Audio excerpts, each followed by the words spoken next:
So here's the question. President Trump has been banned from the Twitter for life. He's also been banned from Instagram, Facebook, Shopify, and several other platforms. And I hear people on the right complaining and saying how terrible this is. This is such a terrible violation of free speech. If you can see this on screen right now, the president's Twitter account has been suspended. And all you can see if you go to @RealDonaldTrump at the moment, it says account suspended. Everything has been sort of wiped off of the social media platform. Twitter has also released a statement just in the last several minutes about this, and I could just read this to you. It says, after close review of recent tweets from the @RealDonaldTrump account and the context around them, we have permanently suspended the account due to the risk of further incitement of violence. So what do you think? What is your answer? Is this a violation of free speech? I'll tell you straight up. Absolutely not. In no way, shape, or form is this a violation of free speech. And it really frustrates me when conservatives who are supposed to be pro-Constitution and pro-business get confused about what freedom of speech is and what it represents. These are, and many of you are commenting, and you are exactly right. These are private companies. You have no right to force your voice onto the platform of a private company. Just like you have no right to force your voice onto a newspaper or a television station. You have never had this right.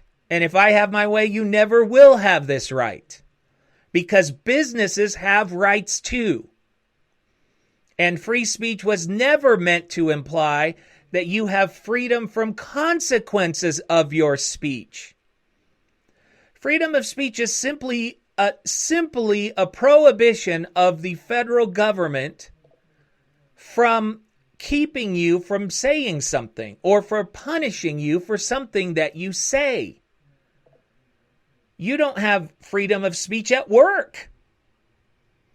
Like if you're a cashier at a grocery store and you want to lecture anybody who's buying meat because you're a vegan, you will lose your job. You don't have free speech to do that.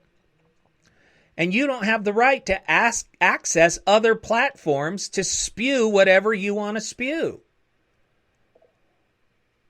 That's the truth. This is not a violation of free speech. This is not censorship.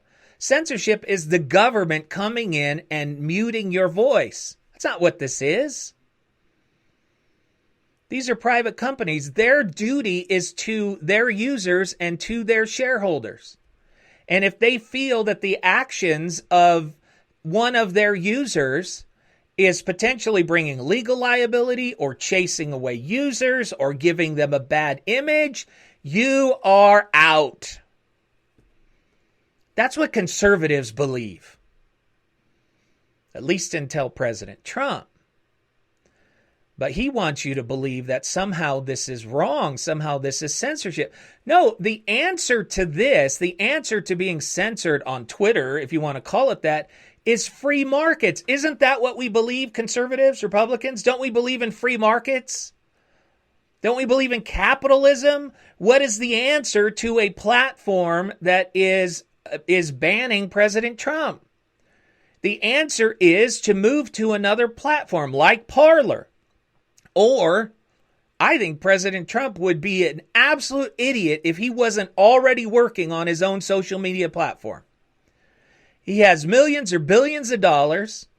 Are you telling me if he doesn't roll out the orange tweeter, sorry, that he wouldn't suddenly have millions of users on his social media platform?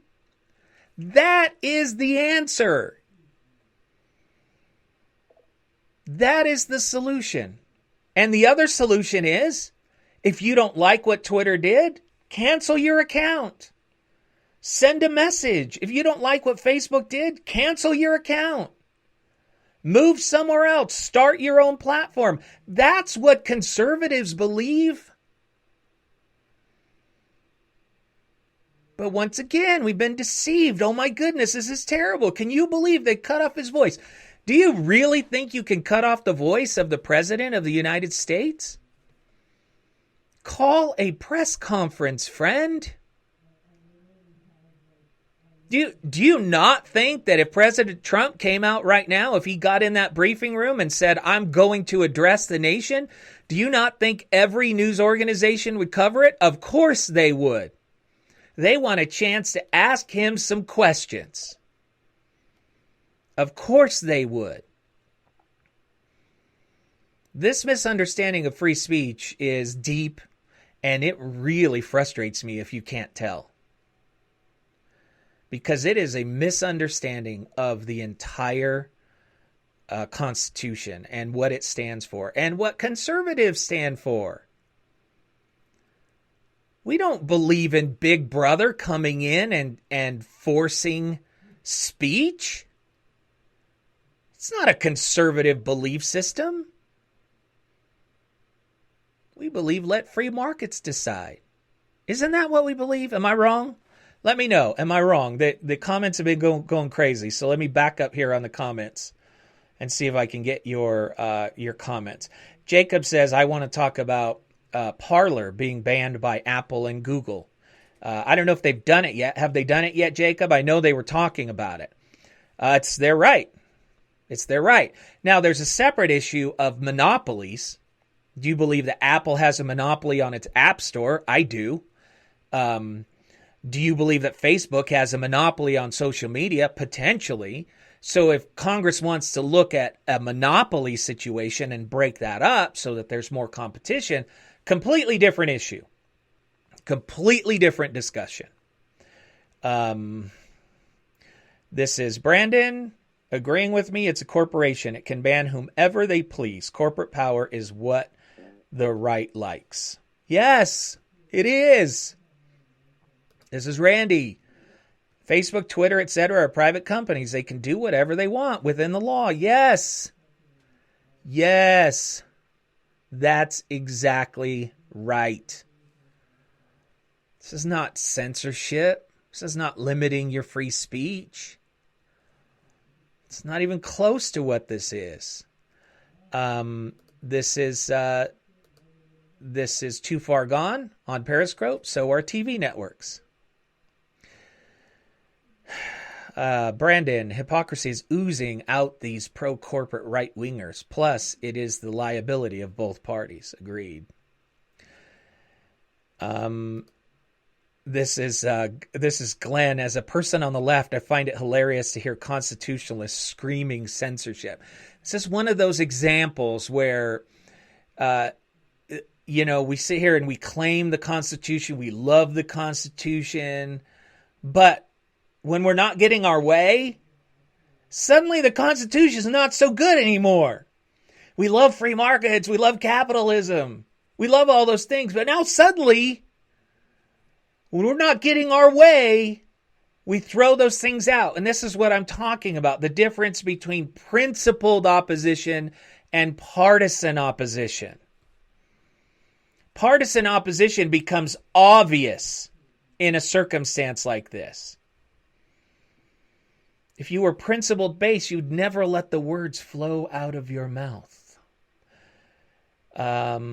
Kenny is asking if I have any plans to run for office again in the future. I answered that in the beginning of this broadcast. Once we're done, it'll upload to Facebook and you can go back and watch. A lot of people have been with me the whole time, and so I don't want to circle back. Let's see. Heather says, how is Trumpet not being muted? Oh, he's being muted. This is a huge hit for him. There's no doubt about that. What do you have, 88 million Twitter followers? He's being muted. But he has relied on that platform. And that platform has a user agreement. He's been in violation of that user agreement for about 4 years.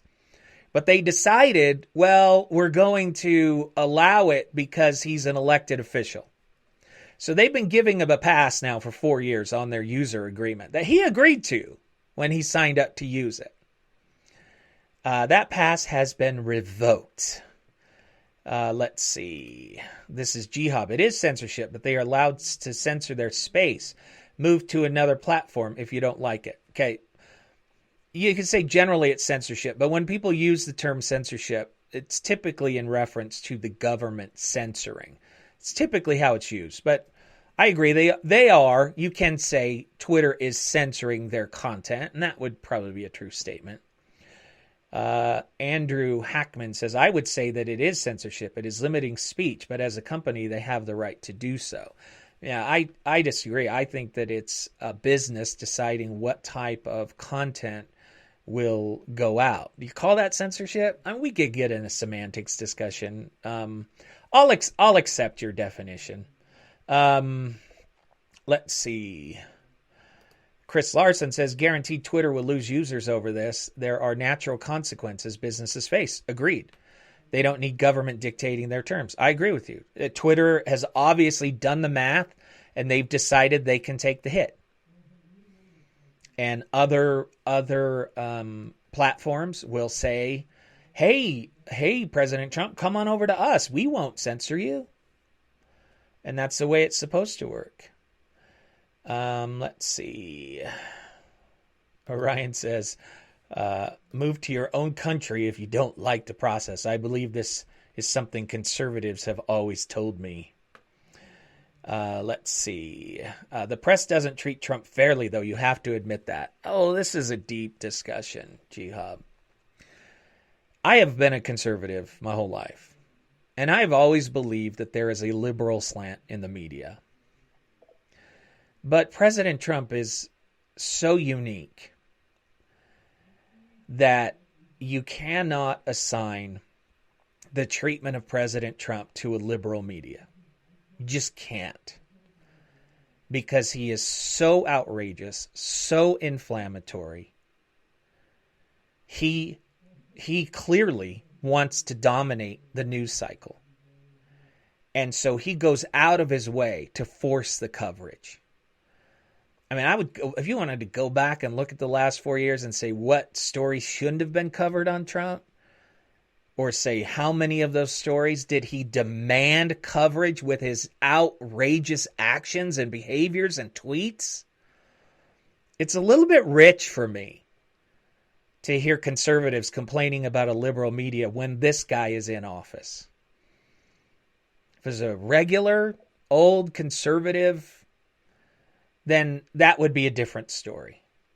You know, I mean, Ronald Reagan faced a pretty liberal media, but he carried himself very differently. And the philosophy of presidents in the past has been, let's not give them ammunition. We know they're slanted, so let's not give them more. Where President Trump is like, I'm not just going to give you ammunition.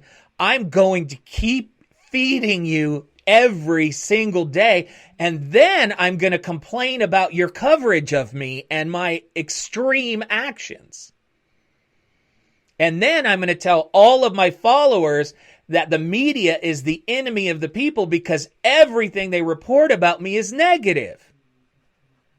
See what's really going on? He fuels the fire. Then he complains about the fire. Then he tells his supporters that the fire is a sign of a media that is the enemy of the people. And the other thing I would add about that is clearly we have members of the media who are pro-Trump. Now, they're outnumbered, but Fox News has carried the water for Trump for 4 years. So has the New York Post. They're outnumbered, but if you don't like biased media, you shouldn't like Fox doing it if you don't like CNN doing it. But again, we throw our principles out because we're so upset that the other side is doing it. So instead of standing on our principles and being better, we just adopt the policies of the people that we disagree with. It's remarkable to watch it happen. Let's see here. What else do we have? Yuri, do you think you can shut down 74 million citizens? Yuri, you're falling into the trap too. Do not believe that 74 million citizens are as fired up about Trump as you may be. A vote for somebody does not mean you'll go to war for somebody. It does not even mean that you will vote for them again. It could just mean that you're a Republican and you don't want a Democrat to be in office. So you voted for the Republican. It does not equal die-hard support like we saw at the Capitol. Does he have a huge amount of die-hard support? Probably the highest number of die-hard support, fanatical support that we have ever seen in a president? Yeah, I think so. I think that would be fair to say. But creating fanaticism does not mean that everybody who voted for you plays into that fanaticism. And as I pointed out, usually if you're somebody that creates fanaticism, you're also somebody that creates incredible opposition. Because your tactics to create fanatics, your tactics are divisive. So while you're ginning up this support over here on the right, you're creating equal, if not more, anger and angst against you on the left. And that's why he lost the election. Because he created more on the left than he did on the right. So we need to choose leaders that can actually get support from the right and can actually get support from the middle. And not fire them up so much in the middle and the left that we get voted out of office. And again, I would point to Ronald Reagan if you want an example of how that's done. All right. Any other comments? Ryan, do social media companies have a monopoly on some forms of speech? If so, this is crossing the line. It's not a speech line, it's a monopoly line. And I think that there is a discussion to be had about whether or not monopolies in social media should be dealt with. It should at least be looked into. But that has nothing to do with how they decide to regulate their speech. It has to do with whether or not other companies can come along, start up their own companies, and be competitive. Because when free markets can't operate, then consumers are the ones who pay the price. What is absolutely hilarious to me, though, is that it is a little bit unique in this situation. Because we're not really consumers when it comes to social media. What do I mean by that? How much do you pay for Facebook every month? How much do you pay for Twitter every month? Oh, you TikTokers, how much do you pay for TikTok every month? We're whining and complaining about a service that we get for free. That is pretty hilarious, too. This is Patrick. Do you think Trump is talking to the paintings yet in the White House? It is getting lonely. Yuri again. What's going on from the beginning? They tried removing Trump. Yeah, but Trump sure did a lot to give them ammunition to do that. For example, a certain meeting with certain people where they lied about what that meeting was and they lied about who was attending that meeting. And then when the truth came out about that meeting, it looked highly suspicious. They did a lot of things to invite that scrutiny. They gave a lot of ammunition to the left on a daily basis. And other administrations have been smart enough to know that you don't want to do that. But Trump is such a bull in a china shop, he doesn't care. He just doesn't care. And so once again, his actions are creating that desire and those items that they're using to try to want to remove him. He complains about them and then goes to his base and plays the victim. By the way, the biggest victim in this country is Donald J. Trump. Creates all of these things and then claims he's a victim, and then his supporters are like, oh yeah, it's so true. Not understanding that so much of it he's causing. So you need to watch out for it. This is Kenny. Kenny makes a good point. When it's free, you're the product. It's true. It's very true. Orion said the same thing. We aren't consumers. We are products. Very, very good point. Let's see. Jacob says you can definitely access Parler online, just like Twitter online. It's just an issue when monopolies, again, control the means for a business to grow and develop itself. Yeah, I think that's very well said. So, it is not a violation of free speech. Conservatives, we believe in free markets. We believe in the rights of businesses.